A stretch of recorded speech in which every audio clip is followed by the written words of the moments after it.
This summer, Kroger, the Cincinnati-based corporation that owns Fred Meyer and QFC, announced the closure of 60 stores nationwide in the next few months. They'll shut down 6 of them right here in the Puget Sound. That includes Mill Creek QFC, Tacoma Fred Meyer, which are shutting down next month. It also includes a Fred Meyer in Everett, Redmond, Kent, and this one right behind me in Lake City. These closures mean the loss of 700 jobs and the loss of vital sources of fresh food, pharmacy access for many in our working class communities. I want to take a minute to talk about this company, Kroger. When I started with the union a few miles away, down the block, there was a little store called QFC, a store here called Fred Meyer, both independently owned by Pacific Northwest companies. Kroger came in, they bought QFC, they bought Fred Meyer, and then a few years later, they shut down the QFC because why compete with themselves, right?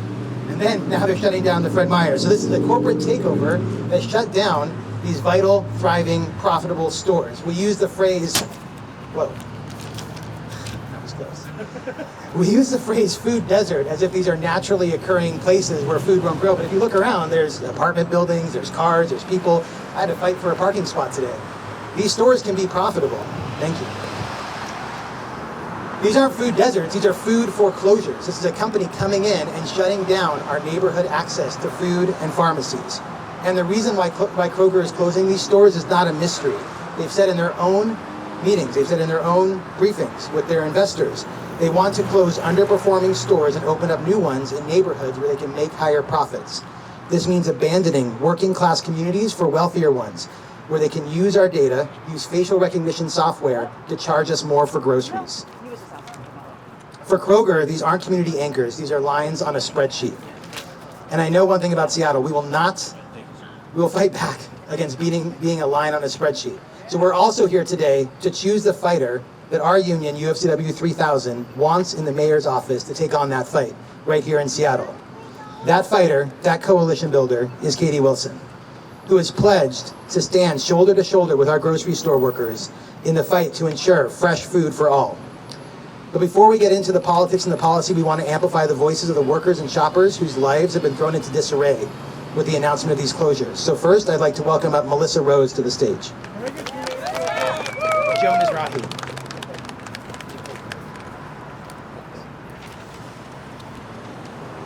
Hello.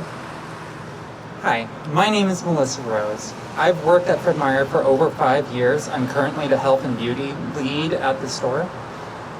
We were given no notice. Literally, people got pulled in to a meeting with no idea what was going on and told, stores closing in 90 days. That's it. I'm sorry, 60 days. We were told 60 days ahead of time. This represents a profound insult to the workers, to the community, to everyone who relies on this store, not only for food, but for a variety of basic essentials of pharmacy, since everything has been closed other than ours along Lake City.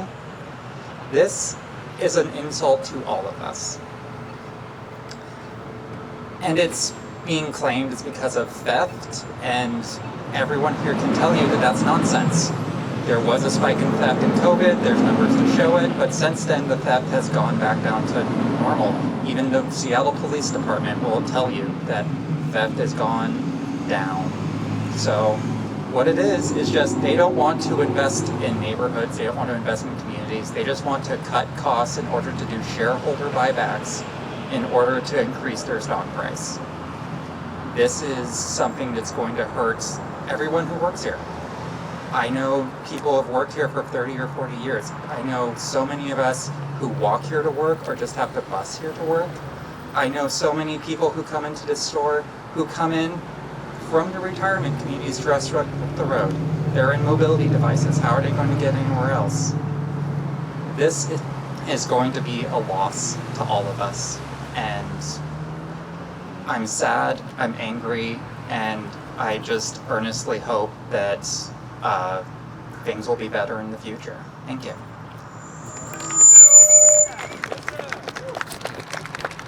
Thank you, Melissa.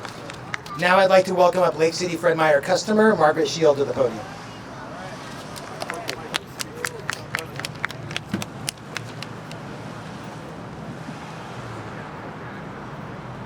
Hi, My husband and I have lived 3 blocks away from the Lake City Fred Meyer for the past 18 years. It's impossible for me to even add up how many times we've shopped there for food, for fresh produce, for kitchen towels. It's where I get my Halloween candy every year and where families get their school supplies. So everyone in the neighborhood is upset and worried about where they're going to shop now.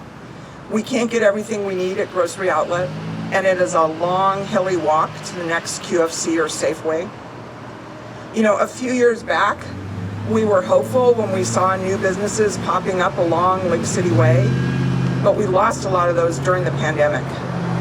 And then Bartell's left because of Rite Aid's mismanagement, and Walgreens left us too. If this Fred Meyer closes, we will not have a pharmacy in Lake City. We will lose access to fresh and affordable food, and we'll lose the anchor store of our business core.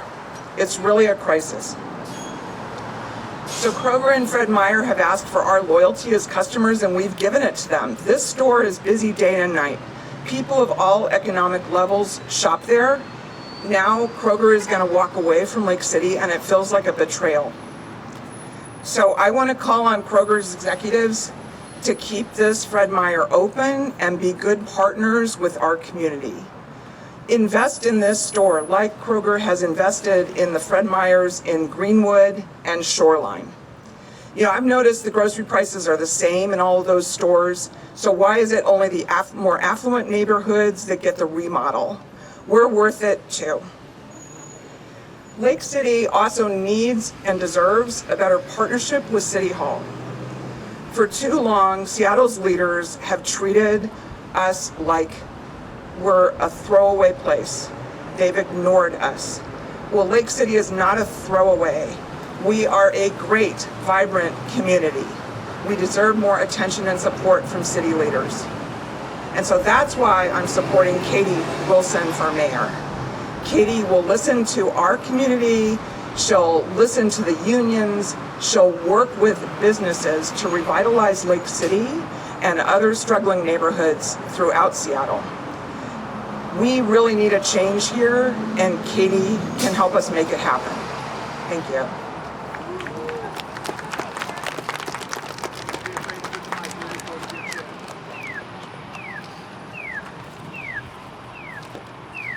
Thank you, Margaret. As an aside, I do find it funny that you see this overflowing parking lot here, midday on a weekday. Is it always like this, Phoenix? And yeah, thank you. Okay, so I really challenge the struggling store framing. Okay, so thank you, Margaret. It's now my pleasure to introduce our last speaker before we take questions. Katie Wilson, why don't you come on up here? So Katie Wilson has earned the sole endorsement of UFCW 3000 because she shares our goals and our vision of building a city where people can afford to live near where they work, they can afford transit in the city, they can afford to buy groceries, they can afford to pay rent. We also stand with Wilson in the effort to create a fair tax code, one that balances more on the load of wealthy corporations like Kroger rather than the working class people. And in the wake of these closures, we're glad to know that Wilson stands with our members as we launch our Fresh Food for All campaign, which will make sure that access to fresh, affordable food does not depend on what zip code you live in, and will prevent grocery giants like Kroger from stomping all over our communities. Without further ado, please welcome the next mayor of Seattle, Katie Wilson.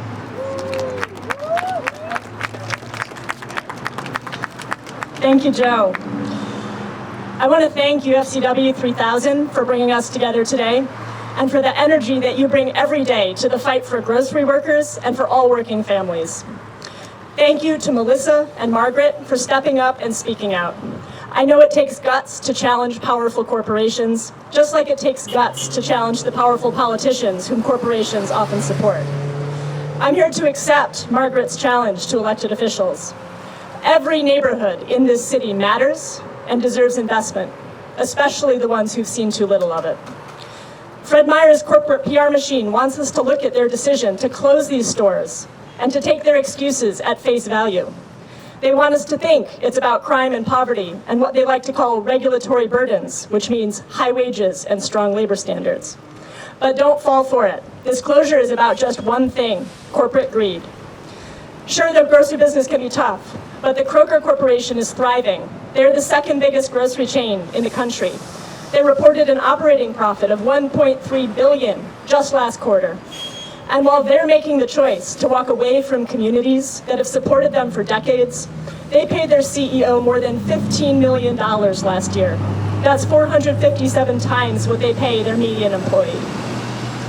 With these closures, fresh, affordable produce is becoming much harder to reach, especially in working-class neighborhoods where good options are growing thin. On top of all this, Trump's cuts to SNAP benefits threaten to strip food assistance from thousands of families right here in Seattle. Money that's spent at local grocery stores like this one, keeping families healthy and supporting good jobs at the same time. We desperately need creative, effective local leadership to take on these challenges. That is why I am thrilled to accept UFCW's sole endorsement for Seattle Mayor, and I am proud to support UFCW 3000's Fresh Food for All campaign.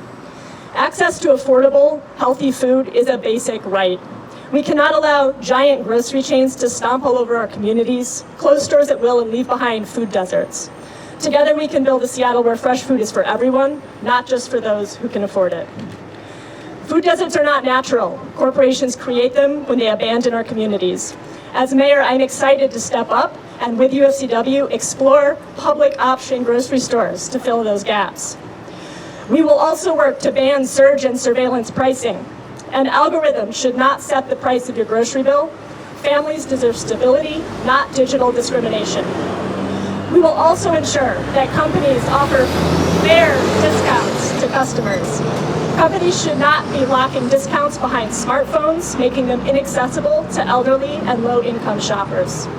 And as we build new housing throughout our city, we will lay the foundations for food security with grocery-oriented development zones, or GODs, if you will. We will pair full-service grocery stores with workforce housing, dedicating some of those units for those who rely on SNAP and WIC. Finally, we will stand with grocery workers. When big corporations lay off hundreds of people overnight, the whole community suffers. We need to set the standard here in Seattle. Corporations must give 90 days notice for mass layoffs and fair severance pay for laid off workers. Seattle families deserve fresh, affordable food, and workers deserve dignity and stability. If we work together, this Fresh Food for All campaign will deliver what Seattle deserves. And that's exactly why I am running for mayor, because we can have a city where grocery workers, nurses, teachers, bus drivers, all of us can afford to live in the neighborhoods where we work. Our economy is strongest when everyone who works at a grocery store can afford healthy groceries and a place to live in their community. When workers have stability, businesses have more customers, and our communities thrive. So I am so proud to be here today, standing with everyone here for grocery workers, for our families, our neighborhoods, and for a Seattle where community comes before corporate greed. This is your city. We can do better than this, and together we will. Thank you.